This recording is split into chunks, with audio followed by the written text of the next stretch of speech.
بسم الله الرحمن الرحیم. درنو لیدونکو السلام علیکم ورحمت الله وبرکاته. هیله د جوړ روغ خوش خوشحاله بیاست. په ټولنیزو رسنیو کې په دې وروستیو کې د اسلامي امارت د وروستۍ پریکړې په اړه خورا ډېر غبرګونونه لیدل کیږي چې اکثره افغانان په دې کار کې د اسلامي امارت ملاتړ کوي، ولې چې په دې سره د هغه فحشا مخه ونیول سوه چې د تعلیم تر نامه لاندې د انګریزانو په طریقه روانه وه. خو ځینې غرب پلو سیکولر مزاج خلک بیا دا کار وروسته پاته والی بولي. زه دا انځوریز په دې خاطر جوړوم چې ما په رسنیو کې د سمیع سادات پیغام هم واورېدی چې نشر کړی و. نو راځئ چې وګورو چې سمیع سادات خپلو سیکولرانو، ډیموکراتانو او هغه کسانو ته چې د اسلامي امارت په دې وروستۍ پریکړه ناراضه دي څه پیغام لري. ګرانو ځوانانو، اوس یې وخت دی چې خپل اصلي دشمن وپیژنئ. د افغانانو اصلي دشمن ملا دی. الله تعالی په قرآن عظیم شان کې په بار بار ویلي دي چې زما بندگان دې مستقیم و ما ته رجوع وکړي. بل چاته اجازه نسته چې د بنده او د الله تر مابینځ راسي. هغه څوک چې راځي چې ملا دی چې د بنده او د الله تر مابینځ راځي هغه طاغوت دی او پر طاغوت باندې جهاد روا دی او پر ملا باندې جهاد روا دی. د افغانستان د فقر، د بېعزتۍ، د تهجر او د اسلام د بدنامۍ سبب ملا ګرځېدلی دی. پر ملا باندې جهاد روا دی چې هر ځای هر څوک دی پر ځوانانو غږ کوي چې باید خپل دشمن وپیژني او زیاتوي چې ستاسو دشمن ملا دی. او دا دلیل دی په داسې ډول وایي چې په قرآن کریم کې داسې راغلی دي چې زما بندگان دي مستقیم و ما ته رجوع وکړي. او د ده په وینا بل چاته دا اجازه نسته چې د بنده او الله جل جلاله تر منځ راسي. او هغه څوک چې راځي چې هغه ملا دی نو هغه طاغوت دی او پر طاغوت جهاد روا دی. اوس نو هغه څوک چې د قرآن کریم څخه دلیل وایي نو هغه به قرآن کریم په داسې شکل سره نیسي لکه ده چې نیولی دی. موږ خو کتابچه له په دې خاطر نه قطوو چې پر دې یو وخت خط نویشته کیږي او دا کار ګناه ده او د کاغذ په حق کې سپکاوی دی. مګر دی چې غواړي د قرآن کریم څخه د خپلې خبرې دلیل وړاندې کړي بیا هم قرآن کریم داسې نیولی دی لکه د نیویارک ټایمز مجله.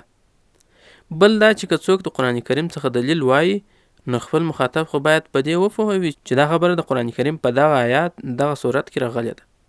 نو دا چې دی نه په قرآن کریم پوهیږي او نه ورباندې دلیل ویلی سي نو د غربي تاریخ هغه پړپړای په قرآن کریم پسې وتړل د کمې په وجه چې ډیموکراسي وزېږېدل. او هغه دا چې عیسوي راهبانو د دین په نامه په عوامو هغه قانع وکړې چې انسانیت یې په ویلو شرمیږي. عیسوي راهبانو یا دیني مشرانو عیسایان نه پرېښودل چې په خپل دین کې پر خپل سر پلټنې او زده کړې وکړي. خامخا به یې د راهب څخه زده کوي او په کلیسا کې به یې زده کوي. نو دی اوس هماغه خبره کوي چې ملا ستاسو دشمن دی. اوس خو الحمدلله هر څوک کولی سي د قرآن کریم او حدیثو زده کړه وکړي او ځان ورباندې پوه کړي او عمل ورباندې وکړي. نو تاسو د ده نورې خبرې هم واورئ چې دی نور څه لري. جهاد روا دی چې هر ځای هر څوک هر څه د ملا پر ضد کولی سي. زما په مسؤلیت یې وکړئ. په آخرت کې زه تاسو ته وعده در کوم چې زه د الله و حضور ته درېږم او د هر عمل چې د ملا پر ضد وي په افغانستان کې زه یې مسؤلیت اخلم. مطمئنه سي چې افغانستان به د دې بیګانه پرستو د دې د څو روپیو د غلامانو څخه آزاد سي او افغانستان به د افغانانو کور سي او موږ به د دې دپاره سخت قربانۍ ته آمادګي ولرو او د شپې او د ورځې دا اوس هم په تلاش کې یو، په کوشش کې یو چې خپل تهیه برابره کو، ترتیب سم کو او افغانستان د ملایانو څخه آزاد کو تر څو افغانستان د سیال سره سیال سي. د افغان ځوان مکتب ولري، پوهنتون ولري، وظیفه ولري، پیسې ولري، غرور ولري، جایداد ولري. دا ټوله شیان چې نه لري دا د ملا د لاسه څخه دی. امیدواره یم چې خپل د خوندو سره په داسې سخت حالت کې ودرېږئ او دا مه هېروئ چې موږ د احمدشاه ابدالي، د سلطان محمود غزنوي او د غټو غازیانو اولاده یو. طالبان به د یو مقطع دپاره د یو محدود وخت دپاره دلته حاکمه وي او دا حاکمیت به برته ختم سي او افغانان به خپل اصلي مسیر پیدا کړي. السلام علیکم.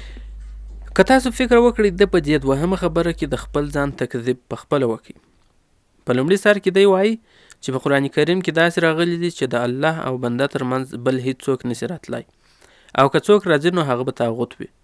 او وروسته بیا وایي چې د آخرت په ورځ به زه ستاسو پر ځای الله جل جلاله ته جواب ورکوم، چې په دې سره ده دا وښودل چې دی په خپله طاغوت دی.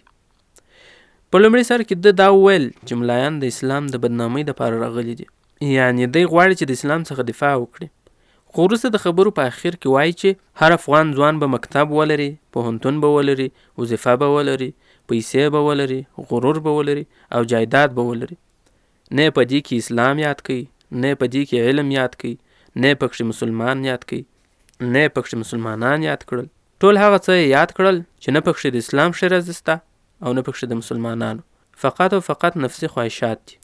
نو د دې څخه دا معلومیږي چې هغه کسان چې په دغه پرېکړه ناخوښه دي د دې ټولو په فکر کې یوازې او یوازې نفسي خواهشات دي، نه ورسره د ولس غم دی او نه ورسره د اسلام غم دی، نه د اسلامیت. دا ټول د سمع سادات غوندې په غربي فکر رالوی سوي خلک دي چې نه د اسلام مطالعه کړې ده او نه د حدیثو، او بس په دې نامه ځان مسلمان بولي چې زه کلمه وایم او مور و پلار مې مسلمانان وه او د اسلام د خاورې یم. نور نو که هر ډول ژوند کوم هم زما خوښه ده، هر ډول چې شکل جوړوم هم زما خوښه ده، او هر څه چې وایم هم زما خوښه ده. اوس نو هر څوک چې ځان ته مسلمان وایي نو فقط دومره دې وکړي چې د اسلام په دې خبره دې ځان ښه سم خبر کړي چې اطاعت څه شی دی، ولې پر مسلمانانو اطاعت واجب دی، او که چیرې په مسلمانانو کې اطاعت نه وای نو مسلمانان به کم زیانونه وویني، او د اسلام په تاریخ کې د بې اطاعتۍ په وجه کومې ناخوالې راغلي دي. زه به تاسو ته په دې اړه یوه کوچنۍ واقعه ووایم، نو تاسو خپله څېړنه او پلټنه وکړئ. د عثمان رضی الله تعالی عنه په زمانه کې چې د اسلام زرینې وړانګې پر ټوله نړۍ خپرې وې، نو یو یهودی چې عبدالله ابن سبا یې پر ځان نوم ایښی و او ځان یې د مسلمان په نامه تیر کړی و، یو څو عمر په مدینه منوره کې تیر کړ. د یو څه وخت په تېرېدلو سره یې اعتقادونه شروع کړل. ده ویل چې د حکومت خو یوه سخته چاره ده، دا خو باید چې یو داسې ځوان ترسره کړي چې تکړه وي، نوی فکر ولري، آسې وي او داسې وي، چې بیا ورباندې عثمان رضی الله عنه پوه سو او دی یې د مدینې څخه وشړی. دی بیا بصرې ته ولاړی. هلته یې هم همدا ډول پروپاګند کاوه چې هلته یې بیا دا خبر کول چې د عثمان رضی الله عنه خو ښه سړی دی، خو دا د ده سره چې په دربار کې دي دا ټول یا د ده خپلوان دي، او یا هغه کسان دي چې رسول الله صلی الله علیه وسلم د دې څخه شړلي وه، او یا هغه کسان دي چې بیخي په دا وروستیو کې ایمان راوړی دي. نورو خلکو 100 کاله مخکې اسلام راوړی و، هغه یې پرېښودل، خو بني امیه چې په 21 کال یې اسلام راوړی و هغه یې راوستل، دلته یې والیان کړل. عبدالله بن ابي سرح یې د مصر والی کړ، پلانې ته یې پلانۍ وظیفه ورکړه. هغه مهاجرین صحابه یې ټول یا بې وظیفې پرېښي دي او یا یې کوچنۍ وظیفې ورکړي دي. په بصره کې چې والي ورباندې خبر سو نو بیا یې دی د بصرې څخه هم پسې واخیستی.